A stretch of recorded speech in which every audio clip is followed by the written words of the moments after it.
The wind bit hard across the high plains, dragging dry snow like torn lace across the frozen earth. A wagon wheel lay cracked beside the trail, half buried in drift.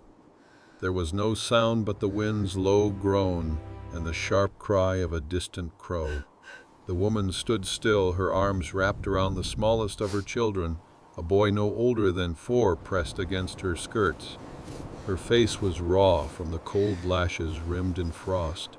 She had stopped weeping hours ago. Behind her, huddled on the wagon bed, her other children shivered under worn blankets too cold to speak. The girl, her oldest, nearly 9, rocked the baby gently, her lips chapped, bleeding. They hadn't eaten since morning the day before.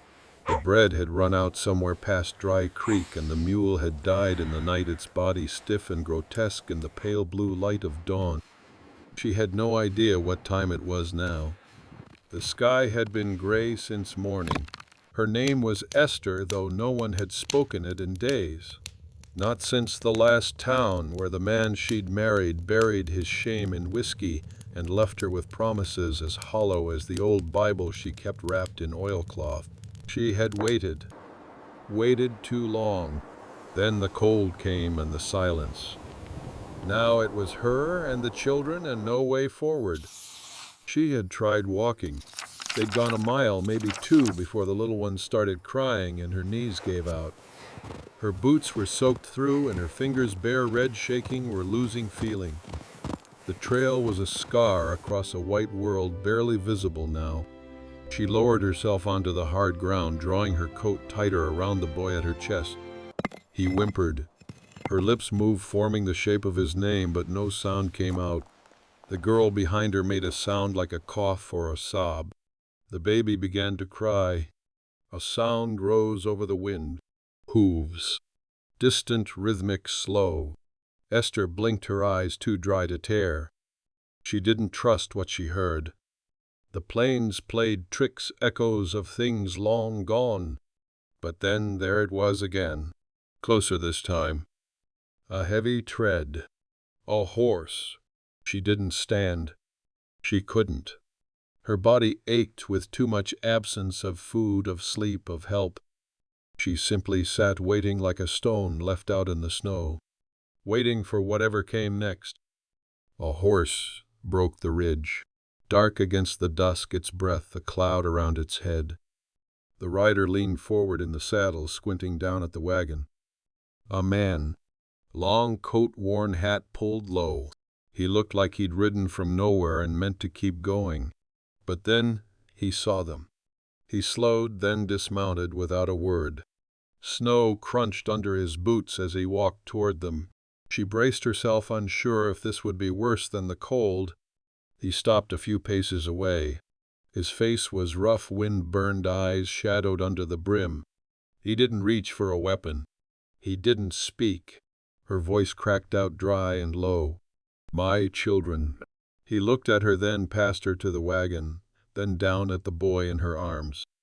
He nodded once sharply and turned back toward his horse. I ain't got anything, she said, barely above a whisper. He didn't answer, just moved with purpose. Off his saddle, he pulled down a bedroll, a blanket, a canvas bag. He came back and knelt beside her, opening the bag. Here, he said, his voice deep and quiet, eat slow. She took the biscuit without thinking. It was hard, dry, but tasted like heaven. Her son stirred in her arms. She pressed the edge to his lips. The man stood and moved to the wagon. He looked at the axle, the ruined wheel, the children. This wagon won't make it, he said. I know. I can carry 2. Maybe 3 if I walk. She didn't answer. He looked at her. There's a line shack west of here. Not far. Stove wood, some feed. I was headed there. She turned her face toward the wind. Somewhere inside her, a part of her still hesitated, still didn't believe. But the children were watching, waiting, cold. I'll come back for the others, he said. She looked up at him again. Snow had started to fall. All right, she said. The man's name was Eli. He didn't offer it, but she heard one of the children ask, and he gave it plain, like it was a fact and not a thing to dwell on. He lifted the girl first light as a scrap of cloth and set her gently on the horse behind the saddle. Then the baby wrapped tight, swaddled against his chest in a sling he tied fast with a rope from his pack. Esther walked, cradling her son in her arms. Her legs moved without feeling her body beyond the reach of protest. The cold had numbed her into something animal, focused only on moving forward, breath to breathe. Eli walked ahead, one hand on the reins, the other ready at his side. The snow fell heavier now, clinging to the folds of his coat, to the girl's lashes, to the curls of the boy tucked against her shoulder. No one spoke. There was nothing left to say. Only the hush of snowfall, the wind low now like it had tired of screaming. The walk stretched out. Time grew strange. Esther lost count of how many times she stumbled, how many times Eli stopped and turned to check on her, his eyes unreadable. Once the girl on the horse cried out. Esther's heart leapt, but it was only from cold, not injury. Eli shifted the blanket tighter, rubbed her hands between his own. Then on they went. At last a shape rose through the white, a squat cabin, low-roofed and stone-chimneyed, half buried by drift. Eli moved quick, then pulling open the door with a grunt. Inside it smelled of old smoke, dry wood dust. He cleared the hearth, piled kindling, struck flame. The fire caught fast. Warmth followed like a miracle. Esther sank to the floor, her back against the wall. Her son whimpered but didn't cry. He was past crying. The baby lifted from Eli's chest, let out a sharp wail before rooting for milk. Her body flinched, empty. The baby found nothing. Just skin. Just loss. Eli watched, then turned, rummaged in his bag.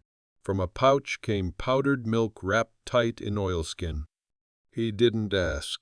Just found a pan, warmed snow on the stove, mixed the powder in. She stared as he held the pan steady, cooling the liquid, then poured it into a rubber nipple bottle already worn and patched. He handed it to her without a word. She fed her child, watched his mouth move, weak but still working, watched life tug gently at the edges of his lips. The others curled close by the fire, blankets tight around their shoulders. Eli removed his coat, hung it near the stove. He moved quietly, like someone used to silence. His hands were rough, nails cracked, but his motions were precise. Efficient. A man who did what needed doing. When the children slept, he stepped outside, came back with more wood, then more. He piled it near the hearth. Not once did he ask what had happened. Not once did he demand thanks. She didn't speak until night took hold and the firelight danced against the walls. "You, ranch hand?" she asked, her voice hoarse from disuse. "No," he said. "Out riding alone." "Whoa? Why?" He didn't answer right away. His eyes stayed on the fire. "Looking for land," he said finally. "Something small. Good for cattle. Just enough." She nodded, then stopped. Nodding felt like agreement, and she wasn't sure she had any of that left in her. "I was headed to Fort Clayton," she said. "Had kin there. Or used to. Letter came late last spring. Told me come. You know if they're still there?" She shook her head.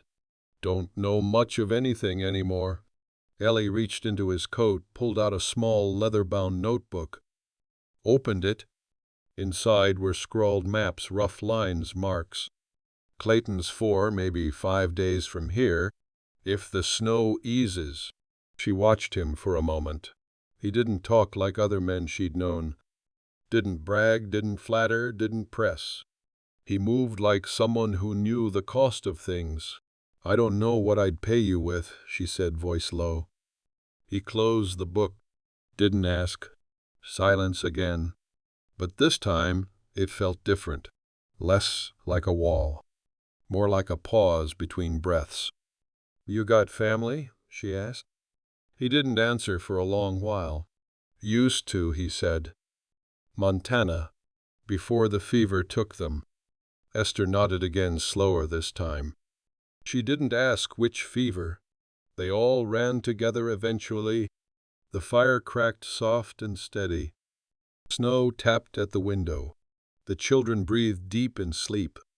She leaned her head back against the log wall, eyelids heavy. "If you hadn't come, you'd have made it," he said. But his voice lacked conviction.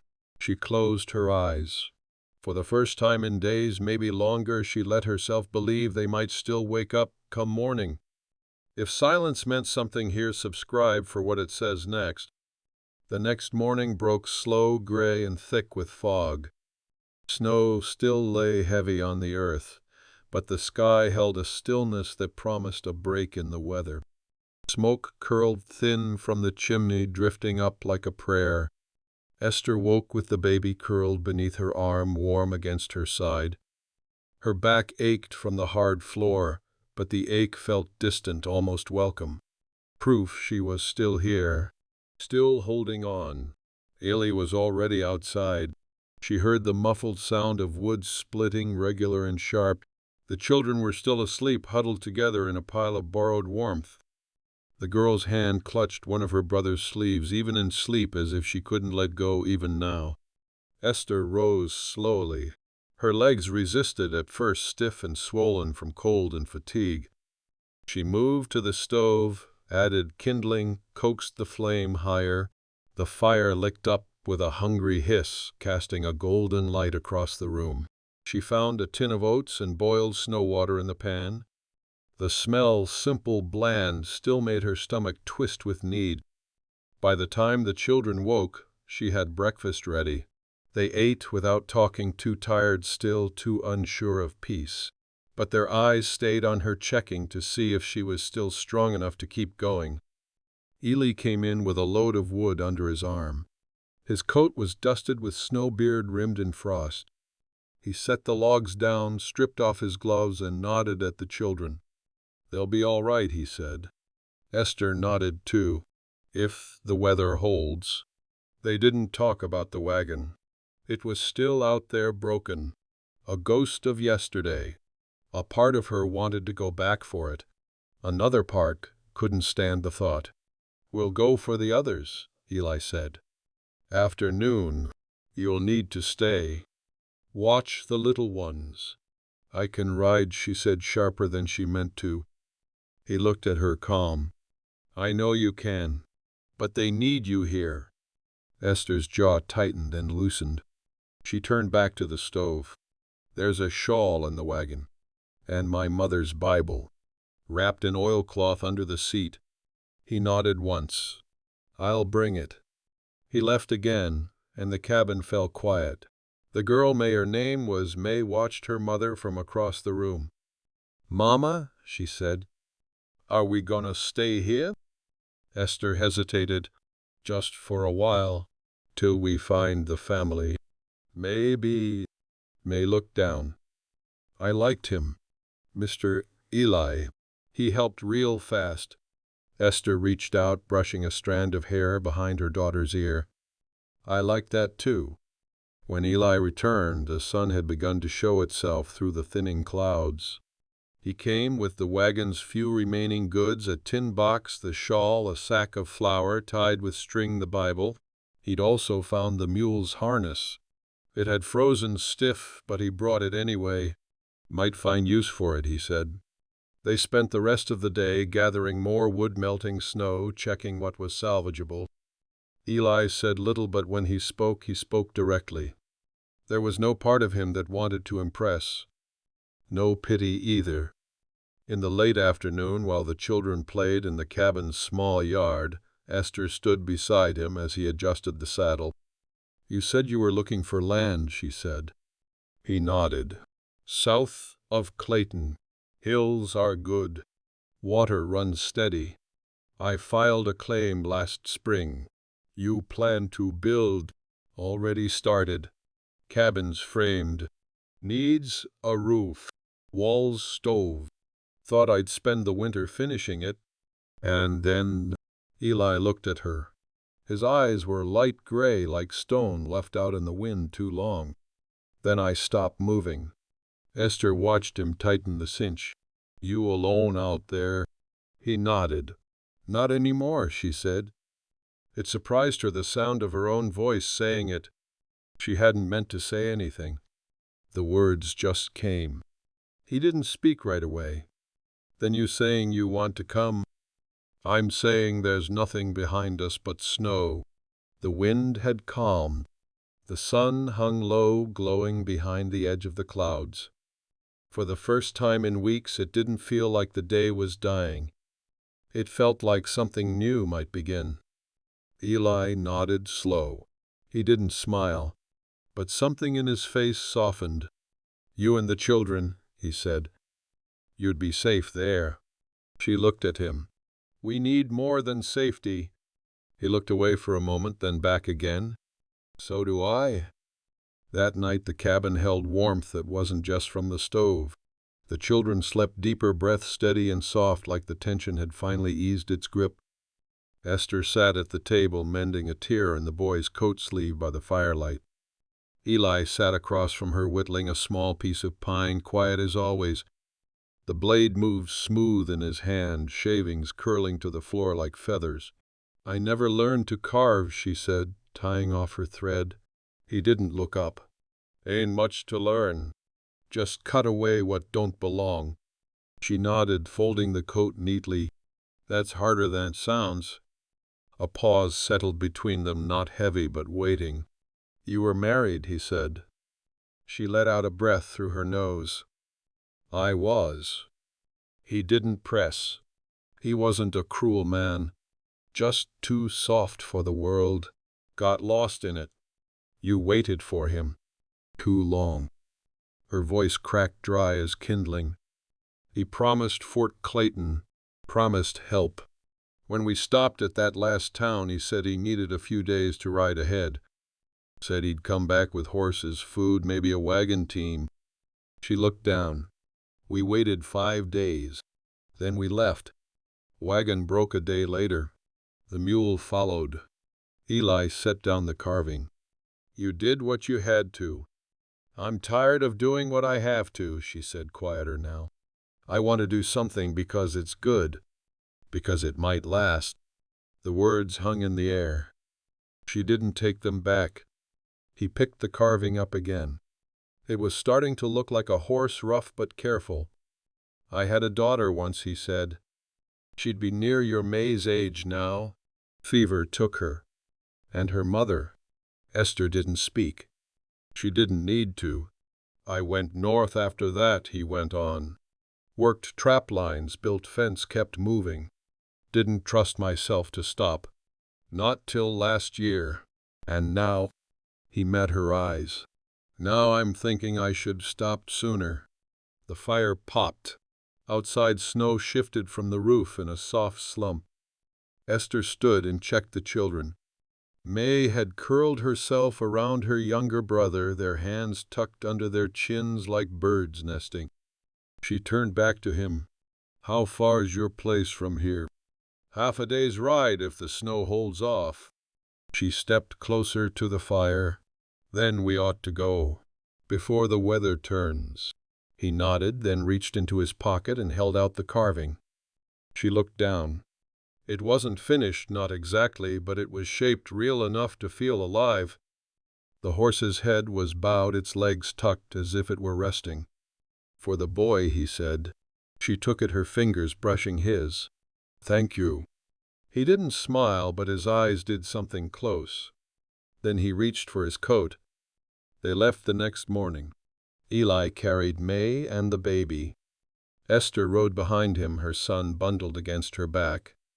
The trail was narrow, but the snow had packed hard overnight, and the sun shone pale but steady. They moved slow, the silence between them easier now. Not empty. Shared. By noon they crested a ridge, and Eli pointed. Below, nestled in a small hollow framed by bare cottonwoods, was a cabin. Still just a frame, but solid. Square. The walls were half timbered, a stack of cut lumber beside it. Smoke rose from a nearby pit where stones had been set for a stove. A well stood just beyond, rope tied neatly to its beam.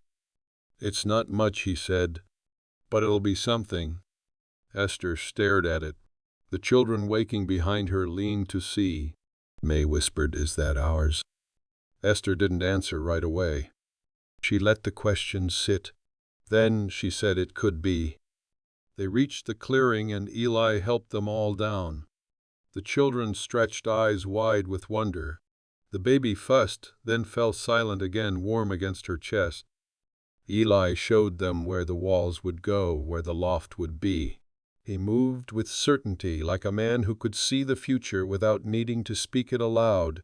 Esther walked the perimeter, touching the rough beams, the cold stone, the freshly dug earth. She could feel something waking in her chest, not hope, not yet, but the thing just before hope.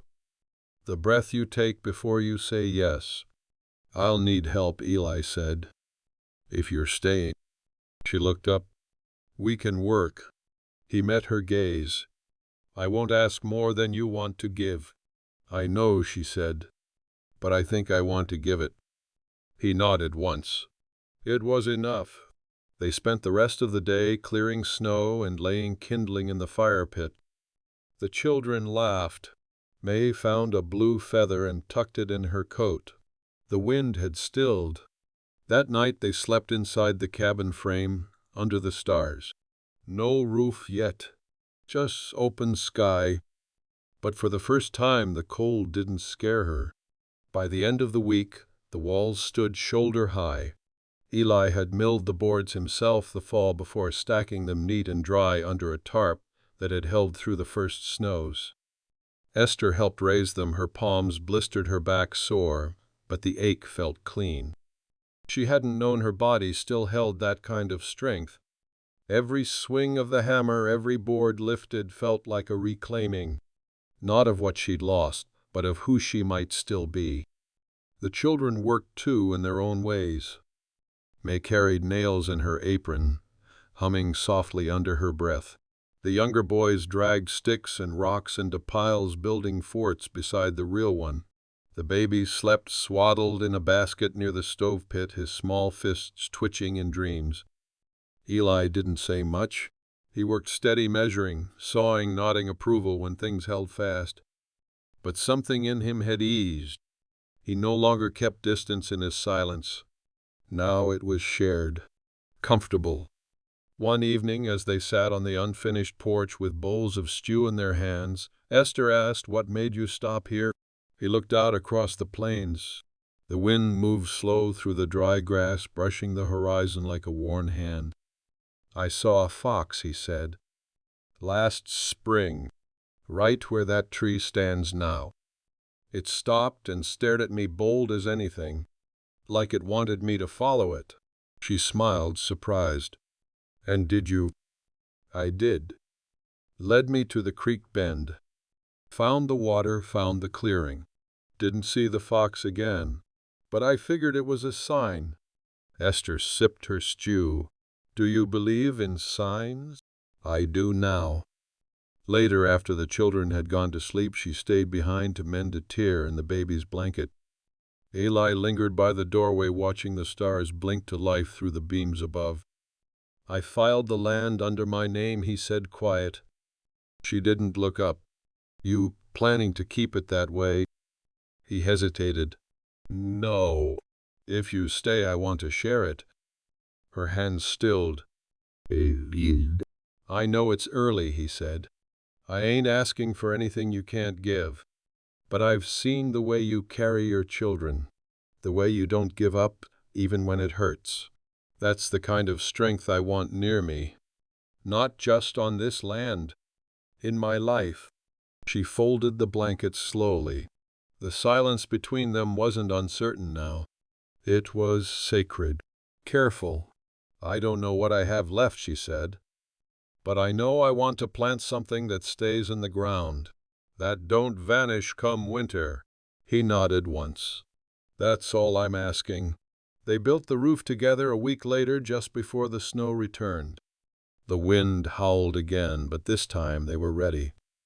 Inside, the fire crackled. The walls held, and something deeper held too. One morning, May came to Esther with something clutched in her hand. "Mama," she said, "I made this mace." It was a string of dry grass knotted with tiny stones and a bent nail. A circle rough and small but unmistakable. "A ring," Esther whispered. May nodded. "It's for the house, so we don't forget we belong." Esther took it, her throat too thick to speak. She hung it above the door. That night, as snow fell soft and quiet outside, Eli stood beside her at the threshold. The children slept. The fire glowed. The land was still. "You sure you want this?" he asked. She took his hand, calloused and warm. "I do." He didn't answer with words, just squeezed her hand once, then rested his forehead against hers, eyes closed. In the morning they began again, laying stones for the stove, marking rows for the spring garden. Together, not out of desperation, not from fear, but from choice. A choice to stay, to build, to love, not loudly but fully. And in the distance the snow melted, slow and silent, like winter finally letting go. Subscribe and follow stories born under open skies.